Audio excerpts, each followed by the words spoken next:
క్రీస్తునందు మిక్కిలి ప్రియులారా, ఈనాటి పట్టణాలు కానీ లేదు బాల్యము నుండి ఇప్పటి వరకు ఈ క్షణం వరకు దైవానికి సంబంధించినటువంటి మొట్టమొదట యేసు ప్రభు తన శిష్యులను ఎన్నుకో ముందు నుంచి ఈ రోజు వరకు మనం నేర్చుకున్నది మనకు తెలుసు. మనం విన్నటువంటి పదాలకు అర్థం తెలుసు.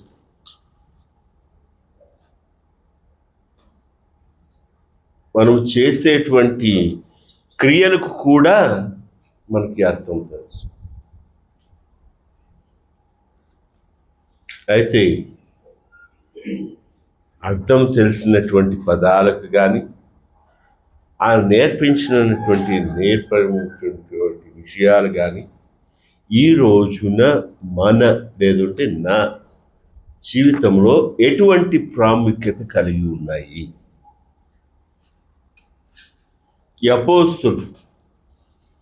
అపోస్తులను ఎన్నుకోక ముందు ఆయన ఏం చేశాడు? ఎంతసేపు?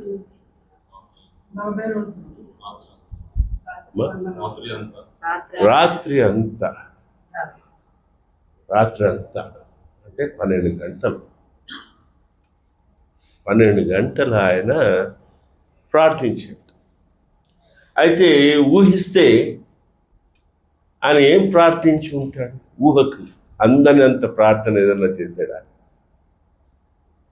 ఊహిస్తే ఇప్పుడు మనం కొంతమంది ముఖాలను చూసి కూడా మనం భావాలను చెప్పేంత స్థాయికి ఎదిగిపోయాం. అందుకని మనం లోపల ఎంత ఇదిగా ఉన్నా సరే పైకి మాత్రం ముఖాన్ని చూసి మన భావాలను చూసి లేదంటే వాళ్ళ పరిస్థితులను చూసి వాళ్ళు దేని గురించి ప్రార్థిస్తున్నారు అనేది మనం గమనించగలము, మనం తెలుసుకోగలము. ఎవరైనా పుణ్యక్షేత్రానికి కానీ ఎక్కడైనా ప్రార్థన కూటమికి కానీ అక్కడికి వెళ్తున్నారంటే, తరచుగా వెళ్తున్నారంటే మనం ఇంకా ఏమంటాం? మనం విన్నాం. మొన్న ఇద్దరు చూపించాడు. ఒకడు ఇంకొకడు. వాళ్ళిద్దరిలో నేను ఒకరినని నేను చేయెత్తుతున్నాను.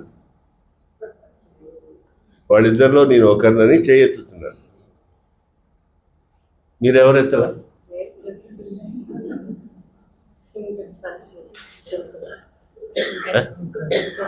ఎవరు? అమ్మా, నేను ఎత్తింది సుంకరని కాదు, నేను పరిచయుణ్ణి. ఉదయం లెగిస్తే మనకి ఏమిటి? ప్రార్థన కన్నా ఎక్కువ ఏం కావాలా? ఇన్ఫర్మేషన్. ఏం ఇన్ఫర్మేషన్ కావాలి మనకి? మరి ఆయన చేసిన ప్రార్థన వాళ్ళందరినీ తీసుకువెళ్ళారు, బయట తీసుకెళ్ళి గంట సేపు కాదు, రాత్రంతా చేశాడు. ఫలితం మనం విన్నాం. వాళ్ళిద్దరిలో ఈరోజు ఇద్దరు. అయితే ఈ ప్రార్థన అన్నది ఎప్పుడైనా మీరు చేతులు కదా, చేతులతో ప్రార్థించేవాళ్ళు ఉన్నాము, ఇక్కడితో ప్రార్థించేవాళ్ళు ఉన్నాము, పెదాలతో ప్రార్థించేవాళ్ళు ఉన్నాము. మరి ఇలాగ రకరకాలుగా ప్రార్థించే మనము ఈ పరిశుద్ధతలో ఎక్కడ ఉన్నాం?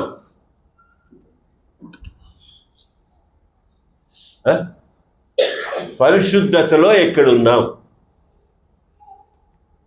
ఒకవేళ మీరు నన్నే అడిగారు మీరెక్కడున్నారని, ఈ మెట్లు ఎక్కడం వల్ల అలా మెట్లు ఎక్కుతుంటే కొన్నాటికి ఏమవుతున్నాయి? ఇప్పుడు అప్పుడు ఏమంటున్నారు, నువ్వు మెట్లు ఎక్కకూడదు ఇంకా అంటున్నారు. అయితే ప్రార్థించిన వాడు ఏమవుతున్నారు? పరిశుద్ధులు అవుతున్నారా? పునీతులు ఎవరు వాడు? కాదు, నేను ఈ మామూలుగా ఫాదర్కి తెలుసా, మామూలుగా ఈ ఫాదర్ అయ్యేవాడు ప్రార్థన పుస్తకం ఉంటుంది, దానిలో ఇప్పుడు దీనిలో కూడా ఉంటాయి. జనవరి నెలలో పునీతులు ఎంతమంది ఉన్నారు, ఫిబ్రవరి నెలలో ఎంతమంది ఉన్నారు, అలాగే చివరి వరకు పునీతులు. ఇప్పుడు కొత్తగా అయిన వాళ్ళు ఇప్పుడు దీంట్లో ఉండు, కొత్తగా అయిన వాళ్ళు, ఇంకా కొత్తగా అవుతాను అనుకున్న వాళ్ళు ఇంకా తెలియదు. ఇప్పుడు ఇక్కడ ఉన్న మనందరిలో ఎవరో ఒక పునీతులు ఉండుంటారు, నేను తప్ప. పునీతులకి అర్హత ఏమిటి అసలు? ప్రార్థన. పునీతులకి అర్హత ఏమిటి? పరిశుద్ధం. మరి అలా అంటే మనం అందరం పరిశుద్ధులమే కదా. అది ఎవరు చెప్తారు తర్వాత? ఇప్పుడు పునీత పట్టాన్ని గురించి అని విజయవాడలో అక్కడ పెద్దవట్పల్లి దగ్గర ఆయన పునీతుని చేయాలని ఆయనకుందా అప్పుడు? ఆయనకి నేను పునీతుడు అవ్వాలనే కోరిక ఉందా? ఆయనకి ఏం కోరిక ఉండే? నేను నా కుటుంబంతో కలిసి, నా కుటుంబం అంటే ఎవరు? ఇప్పుడు అందరూ అన్నాం కదా, ఇప్పుడు అందరూ ఒకే కుటుంబంగా వచ్చాము, ఒకే చోటు నుంచి వచ్చాము, ఒకే ఊరు నుంచి వచ్చాము, అలా ఒకే కుటుంబం నుంచి. మరి ఒకే కుటుంబం నుంచి వచ్చినటువంటి వాళ్ళల్లో మన అందరిలో మనం ఒకవేళ చూస్తే ఇదిగో ఇతను ప్రతి ఆదివారం ఎప్పటి నుంచి ఉంటాడు గుడిలో?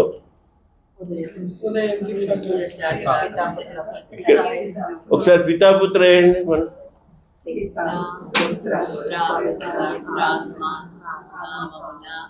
ఇది రెండు తగులుతున్నాయా? తగలాలా? ఇప్పుడు మనం చూస్తే దేవాలయాన్ని చూస్తే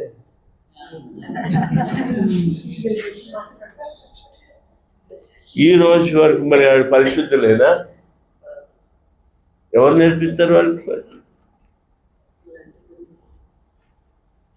అందుకని ప్రార్థన అన్నది మొట్టమొదటిగా మనం అర్థం చేసుకుంటే అది మురిగిపోయేది కాదు, చెడిపోయేది కాదు ప్రార్థన.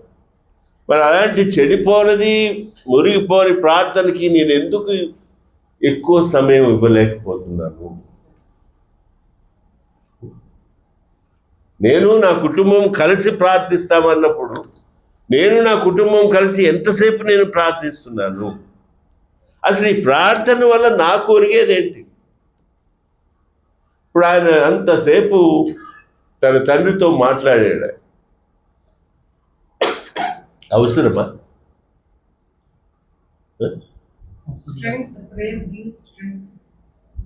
అంటే అంత స్ట్రెంగ్త్ ఇప్పుడు మనం చేసే అందరు ప్రార్థన చేస్తే, ఇందాక మనం విన్నపం కూడా విన్నవించుకున్నప్పుడు లోక కళ్యాణం కోసం ఆయన చేయబోతున్న తండ్రి కార్యం. సో దానికోసం దానికి ఆయన డైరెక్షన్ అడిగాడు. డైరెక్షన్ అని కాదు, పవర్ దేవుడి యొక్క శక్తిని ఆయన పొందడానికి ఆ ఫీలింగ్ వచ్చినంత వరకు ఆయన దేవుడి సన్నిధిలో ఉండిపోయారు అంతే. అనుభవం దేవుడి దగ్గర నుంచి అనుభవం పొందడానికి అది గంట. అదే అనుకుంటున్నారు. అలాంటి అనుభవం, ప్రార్థన అనుభవం ఎక్కడ దొరుకుతుంది? దేవుడి సన్నిధిలో ఇప్పుడే మనకి రకరకాల అభిప్రాయాలు ఏర్పడుతున్నాయే ప్రార్థన విషయం. నేను ఎప్పుడూ అంటూ ఉంటాను, బకెట్లో నీళ్లు పెట్టారు, నా వరకు నేను చెప్పుకుంటాను. బకెట్లో అమ్మా కొంచెం ఆ బకెట్లో నీళ్ళు పెట్టాను, ఎంత వేడిగా ఉన్నాయో లేకపోతే చల్లారిపోయిన ఒకసారి చూసి చెప్పంటే ఏం చేస్తాం? కాలితే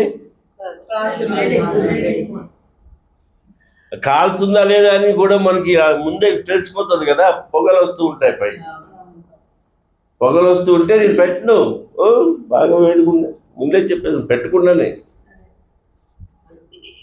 మన జీవితాల్లో మనం అనుభవించకుండానే చాలా విషయాలు దేవుని గురించి మనం మాట్లాడుకుంటూ ఉంటాం, చాలా విషయాలు. ఒకసారి నేను అనుకున్నాను, నేను చెప్పాను కూడా చాలాసార్లు నా జీవితంలో కానీ మన జీవితంలో.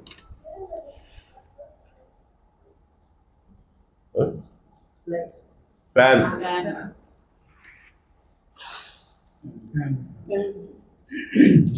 దీపం ఏమంటాం మనం? గాల్లో దేవుడా దేవుడా అన్నది ఏంటి? ప్రార్థన లేకపోతే మన అవసరం. ఇప్పుడు అది పెట్టి దేవుడా దేవుడా దేవుడా దేవుడా అంటే ఆరిపోతుందని దేవుడా దేవుడా ఆరిపోవద్దని. కానీ పెట్టక ముందే మనకి ఆరిపోతుందని తెలిసినప్పుడు మనకి ఆ అనుభవం అంటే దాని కింద పెట్టి చూడాలి కదా. మనం ఏం చేస్తాం? మనం ఒకసారి మనం కన్ఫర్మేషన్ ఇచ్చేస్తాం ఏంటంటే దేవుడా దేవుడా అని కాదు, ముందు గాలి చూడు, ముందు ఆరిపోతుంది. ఇప్పుడు మీరు కూర్చున్న ప్రదేశం గాలిలో పెట్టిన దీపం ఆరలేదు ఇప్పుడు వరకు. ఇది గాలిలో దీపం పెట్టిన దీపం, ఇది ఆరలేదు. ఎటువంటి గాలి? రకరకాల గాలులు మన జీవితంలో, రకరకాల గాలులు. ఆరోగ్య విషయంలో గాలి,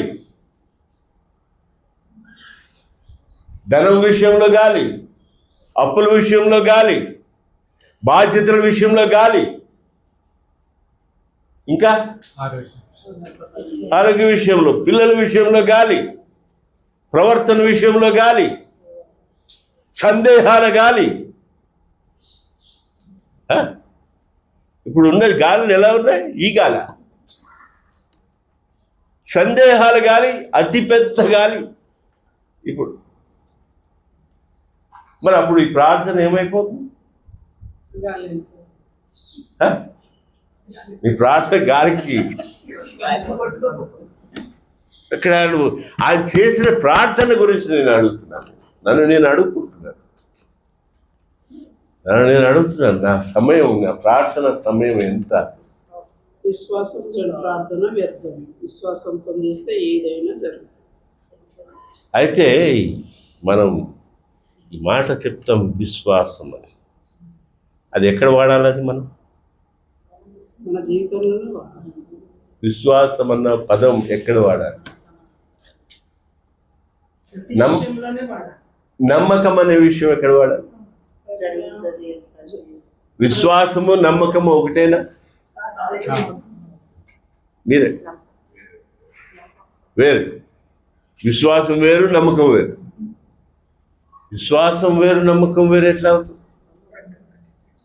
అదే నేను నమ్ముకుంటున్నాను అంటాం, అదేంటది?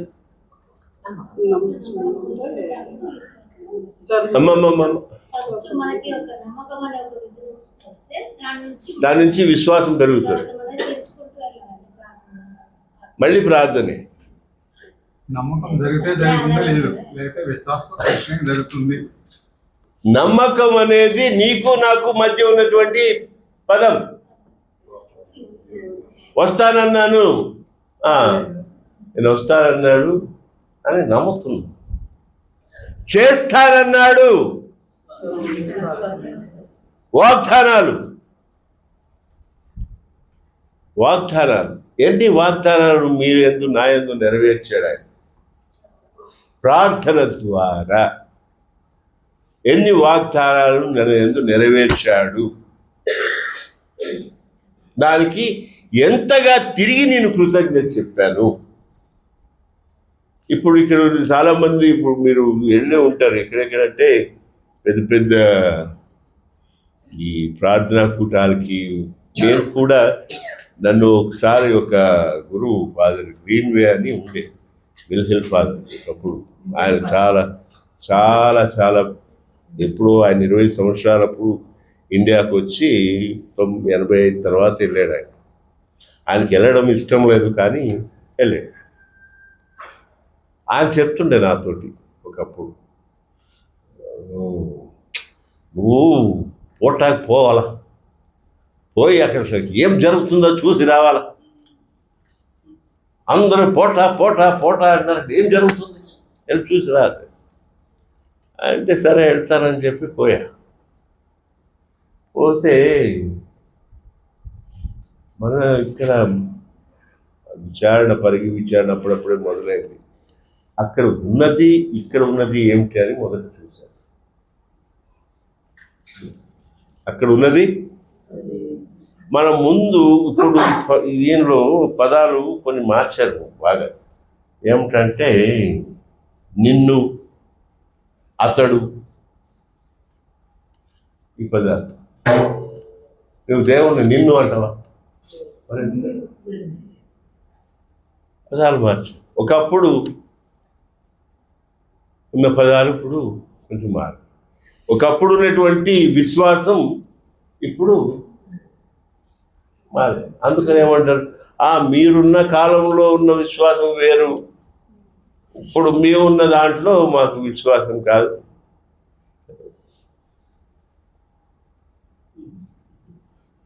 అప్పుడు ఉన్న వాళ్ళేమో ఒక కాలుతో మోకరించి పడి పడి ఈ క్రియలు మాటలు ఇప్పుడు ఇక్కడ మనం వింటున్నది అదే. ఏమిటంటే అక్కడ సీదోను అను సముద్ర తీరపు పట్టణం నుండి ప్రజలు అనేకులు అతడు చేరి ఉండిరి. వారు యేసు ఉపదేశములను ఆలకించుటకు, రోగముల నుండి విముక్తి పొందుటకు వచ్చిరి. అపవిత్రాత్మలచే పీడింపబడి వారు వచ్చి స్వస్థత పొందిరి. యేసు నుండి మహాశక్తి వెలువడి అందరినీ స్వస్థపరచు వల్ల జనులెల్లరూ ఆయన తాకుటకై తహ తహ తహ తహలాడుతుంది. ఇట్లా ఏంట తహతహలాట? కాదు, మామూలుగా ఉన్నటువంటి ఇది పట్టుకొని పెట్టుకుంటారు. అందరూ అంటారు, ఏమిటి మీరు ఏం చేస్తున్నారు?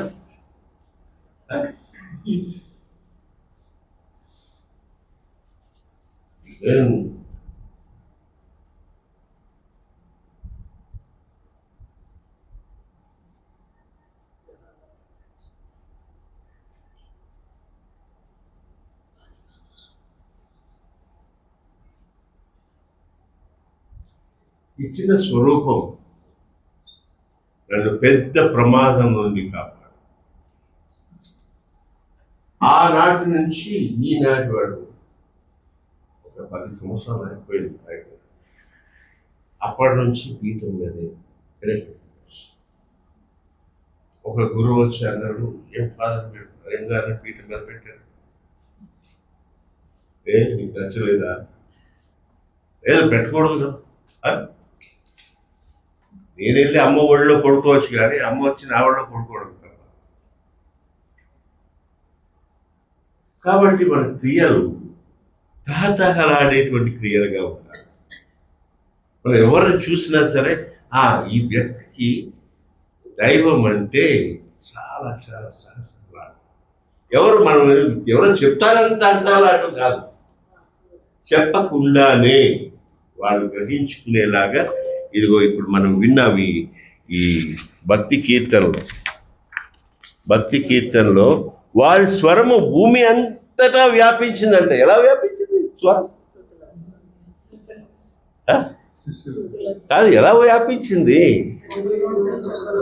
ఒకరికి ఉన్నటువంటి అలవాటు కానీ, ఒకరికి ఉన్నటువంటి స్వభావం కానీ, ఒకరికి ఉన్నటువంటి ప్రార్థన శక్తి కానీ, ఒకరికి ఉన్నటువంటి ఏదైనా పొందగలిగినటువంటి వాడిని నువ్వు అనుసరించి అనుకరిస్తే అప్పుడు అది మనం ఇప్పుడు అంటుంటాం చూడు, ఏది జ్వరాలు వచ్చినప్పుడు ఏం జ్వరాలు అయ్యి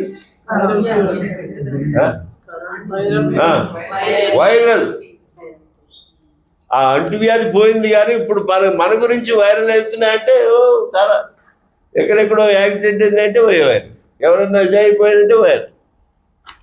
కానీ నేను చాలాసార్లు ఇప్పుడు కూడా నేను గమనించి నేను చాలామందికి చెప్తూ ఉంటాను ఏమిటంటే, ఈ ఫోన్ వచ్చిన తర్వాత ఈ ఆండ్రాయిడ్ ఫోన్లు వచ్చాయి కదా, దీనిలో వచ్చిన తర్వాత ఈ క్రైస్తవులు నాకున్న భక్తి నీకు చూపిస్తానని చెప్పి నీకు, నాకున్న భక్తి నేను చూపిస్తానని చెప్పి నాకు, ఇలాగ పెరిగిపోయిన తర్వాత ఈ ఫోటోలు కూడా ఒక్కొక్కసారి చేసినప్పుడు చాలామంది ఇప్పుడు నేను పంపించాను అనుకోండి, మీరు నాకు పంపించినప్పుడు దాన్ని మళ్ళీ దానిలోంచి శుభ్రం చేయాలని చెప్పేసి దాన్ని అంతటిని కూడా ఏం చేస్తాం, డిలీట్ అంటే అక్కడ చెత్త కొన్ని ఉంటుంది దాంట్లో పడేస్తాం.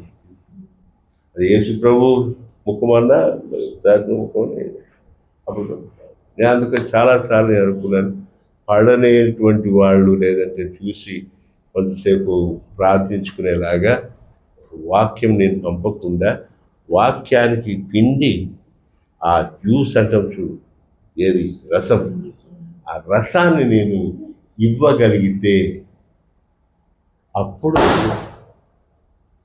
మనం చేసే ప్రతీది ప్రార్థన కానీ, లేదు ఆయనకి చెప్పే కృతజ్ఞత కానీ, లేదు మనం తీసుకునేటువంటి దీవెనలు, ఆశీర్వాదాలు అవి ఇతరులకు తెలుస్తాయి. అలాగే వీళ్ళిద్దరు ఈ పునీత సీమోను యూదాల అపోస్తులైనటువంటి వాళ్ళు ఆనాటి నుంచి ఈనాటి వరకు పరిశుద్ధుల దానిలో అపోస్తులైనటువంటి వారు అక్కడ ఉండి వారు జీవించిన జీవిత విధానాన్ని ఇప్పుడు మనం గ్రహించుకోగలుగుతున్నాం. అపోస్తుల జీవిత విధానం అది నేను అలా ఉండాలి అంటే నన్ను చాలామంది అడిగారు, ఏం ఫాదర్ మీరు ఇప్పుడు వాళ్ళ కనపట్లేదే నాకు, ఏ అన్న ఏంటి గెడ్డం ఏమిటి, అవసరం ఏంటి, ఏం చేయాలి, బాగాలేదు కత్తిరించి తీసే, ఎక్కడ మోక్షానందం తీసుకొచ్చారు, మోక్షానందం అది ఇలా అయిపోయినా అంటే నేను ఇలా అయిపోలేదు, అలా అయ్యేలాగా స్థితిగతులు మారాయి. కనుక మన జీవితంలో ఒకవేళ మనం బాగా అసలు నేను నా జీవితంలో నేను పరిశుద్ధతలో కానీ, లేదు దీవెనలో కానీ, ఆశీర్వాదాల్లో కానీ నేను గడియకు ఒక మెట్టు ఎక్కాలంటే ఆ గడియ నువ్వు ప్రార్థనలో గడపాలి. ఏ గడియలో నువ్వు ఒక ముందుకు వెళ్ళాలి అనుకున్నావో ఆ గడియ అంతా నువ్వు దేవునితోటి మాట్లాడాలి, సంభాషించాలి, గతాన్ని గురించి సంభాషించాలా, ఇప్పుడు జరిగేదాని గురించి సంభాషించాలా, భవిష్యత్తు గురించి సంభాషించాలా. ఆ సంభాషణలో ఉన్నటువంటి ఆ ఆశీర్వాద శక్తి నీ నుంచి బయటకు వెళ్తుంది. నేను మొట్టమొదటి ఇక్కడికి వచ్చినప్పుడు నాకు తెలియదు ఏంటి అని, కానీ ఒక్కొక్క గడియ గడుపుతుంటే అప్పుడు తెలిసింది. ఈ హస్తాన్ని అలా తలపైన శిరవం పైన నేను అలా ఉంచినప్పుడు ఎన్నెన్నో మంది, ఎంతో మంది, ఎన్నో ఆదివారం ఎక్కడున్నో శంషాబాద్ నుంచి ఆమె తల్లిదండ్రుల దగ్గర ఉంటున్నటువంటి తను భర్త ఏమో మాట్లాడట్లేదు, అత్తమామలు విసిగిస్తున్నారు, లేదు ఏదేదో జరుగుతున్నటువంటి ఆ కుటుంబంలో తనను నాకు పరిచయం చేసినప్పుడు నేను అన్నాను, ఏదో ఒక సమయంలో నేను ప్రార్థన చేస్తూనే ఉంటాను మీ గురించి, దేవుడు తప్పకుండా అనుగ్రహించి తనని ఇక్కడ తీసుకొని వస్తారు. వచ్చినప్పుడు ప్రార్థన చేద్దాం. అసలు తల్లికి కానీ తండ్రికి కానీ అసలు ఏం జరిగిందో కూడా నోరు కూడా విప్పినటువంటిది ఇక్కడ వచ్చి ప్రార్థించగా నోరు విప్పి తన సమస్యలను చెప్పుకోగలిగి,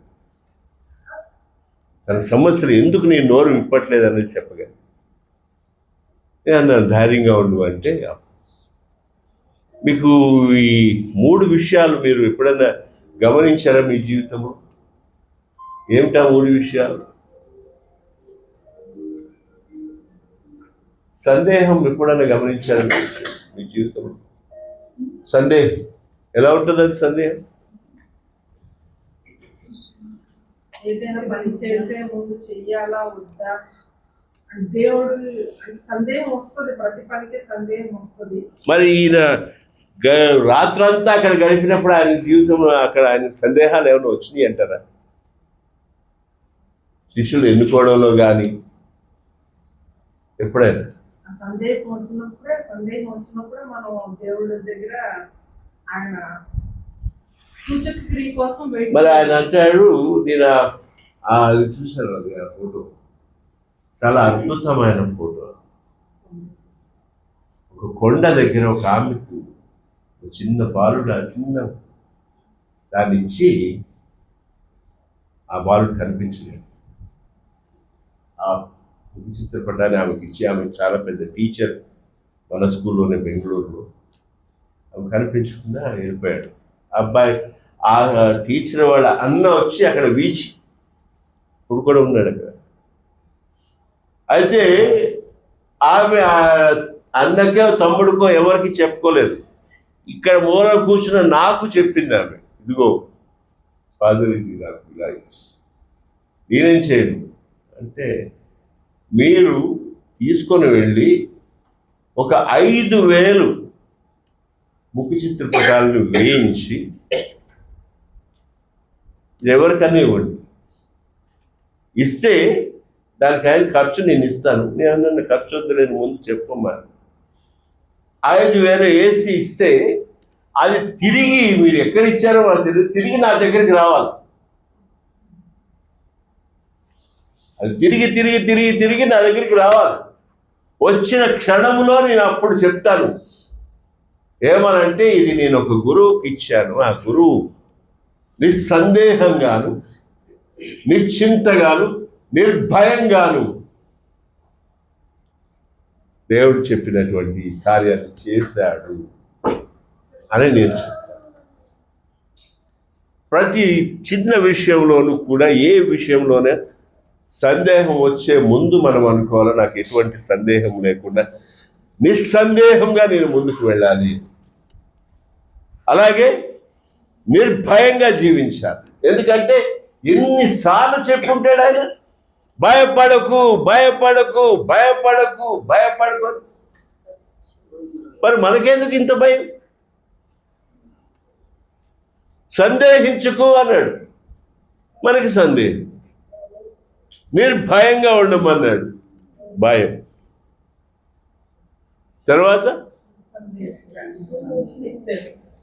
నిశ్చింతగా, ఎటువంటి చింత లేకుండా. దీన్ని ఏమంటారంటే 100% కన్విక్షన్,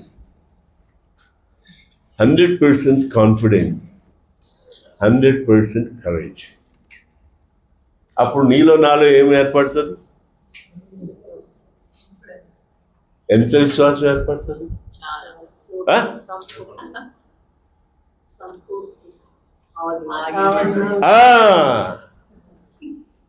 ఎంత గడిపితే ఆయన రాత్రంతా గడిపితే ఆయనకి ఏర్పడింది.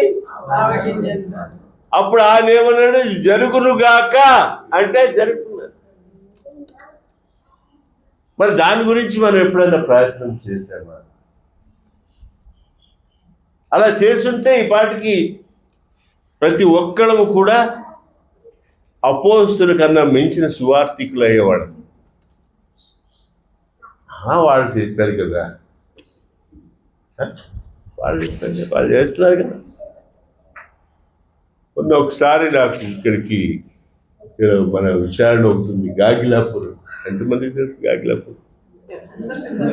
అందరికి అమ్మా అక్కడ నుంచి 45 మంది వాళ్ళు 3 సంవత్సరాల నుంచి ఇక్కడికి రావాలనుకుంటున్నారు. 3 సంవత్సరాల నుంచి కుదరలే. సరే ఎలాగో అలాగా చేసుకొని వాళ్ళు ఆ గురువుని చెప్పి, ఇప్పుడు మన గురువు కిషోర్ గారు ఎలాగ సరే వెళ్దామన్నట్టుగా ఆయన అలా అంటే ఇప్పుడు వాళ్ళందరూ ఇక్కడికి వస్తే వాళ్ళు అనుభవించిన అనుభవం ఇప్పుడు చిగురిస్తుంది అన్నమాట.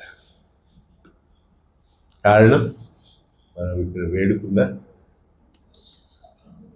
ప్రార్థన విన్నపాలు. కాబట్టి దేవమాత సన్నిధిలో నిశ్చింతగాను నిర్భయంగాను నిస్సందేహంగాను మీరు గడిపిన సమయము మీకు ఏమై తిరిగి వస్తుంది? ఆశీర్వాదమై తిరిగి వస్తుంది. ఎలాంటి ఆశీర్వాదం అంట? తిరిగి 100 1000 ఆశీర్వాదం, మనం ఊహించనంత ఆశీర్వాదం. అందుకని మనం చేసే ప్రార్థనలో ఆశీర్వాదానికి అధిపతి అయిన తండ్రి, నేను ప్రార్థించే నా ప్రార్థన నేను ప్రార్థించే సమయంలోనే అది జరిగిందని నేను విశ్వసించేంత విశ్వాసిగా ఉండే భాగ్యాన్ని నాకు దయచేయి. మనం ప్రార్థిస్తున్నాము, ఒక విషయంలో నేను ప్రార్థిస్తున్నాను అంటే జరిగిందని ముందే కృతజ్ఞత చెప్పాలి. ఒకరు ప్రార్థిస్తుంటే ఆ ప్రార్థనతో ఒకరు ఏకీభవిస్తే చాలు, ఎవరి హృదయ తలుపులు నెరవేరుస్తారంట? ఒకరు ప్రార్థిస్తుంటే ఆ ప్రార్థనతో ఒకరు ఏకీభవిస్తే ఆ ఏకీభవించిన వాడి హృదయ తలంపుల్ని నెరవేరుస్తాను. మరి ఇన్ని ఇది ఉన్నప్పుడు ప్రార్థన చేయడానికి మనకి, కాబట్టి మనందరికీ సమయం ఉంది, దేవుడు ఇచ్చాడు. మనందరినీ కూడా ఒకే కుటుంబంగా, వీడితో పాటు ఎవరితో పాటు? అపోస్తలులతో పాటు మనల్ని కూడా ఒకే కుటుంబంగా చేశాడు, ఒకే రక్షణ ఇచ్చాడు, ఒకే సాన్నిధ్యం ఇచ్చాడు, ఒకే పరిశుద్ధతను ఇచ్చాడు. కాకపోతే మనం నేను ఇక్కడ ఉంటే నువ్వు అక్కడ, నువ్వు ఇక్కడ ఉంటే నేను ఇక్కడ, అలా ఉన్నామంటే. కానీ మనందరం కలిసి ఒకే కుటుంబము, ఒకే తండ్రి బిడ్డలము, ఒకే తల్లి బిడ్డలము. ఈ విషయాన్ని గమనిస్తే ఎవరినైనా సరే విశ్వాసాన్ని అనిపిస్తే, అందుకనే నేను ఎప్పుడు 2 ఉన్నారు, ఎవరు 2 కలిసి ఒకరినే నమ్ముకున్నారు. వాళ్ళిద్దరూ ఆడవాళ్ళే.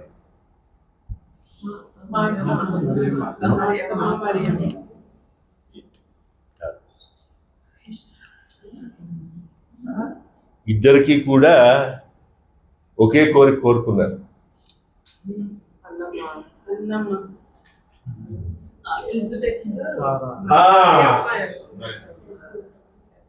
ఒక ఆమెకి 8 నెలలు, ఒక ఆమెకి పరిగెత్తుకుంటే వస్తే అదే నీ వరం నా చెవిని సోకగానే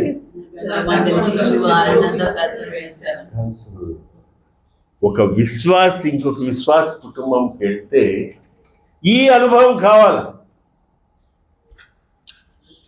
ఏ అనుభవం అంటే, వాళ్ళు మన ఇంటికి వచ్చినా, నేను మీ ఇంటికి వచ్చినా, ఒక విశ్వాసి ఇంకొక విశ్వాసిని కలిస్తే వీళ్ళిద్దరికి కలిగిన అనుభవం కలగాలి. లేదంటే మనం సరైన విశ్వాసం కాదు. అన్నది నీ మాట నా చెవిని సోకగానే నా గర్భమునందు శిశువు గంతు. తిరిగి ఏమేమన్నది? ఏమన్నది?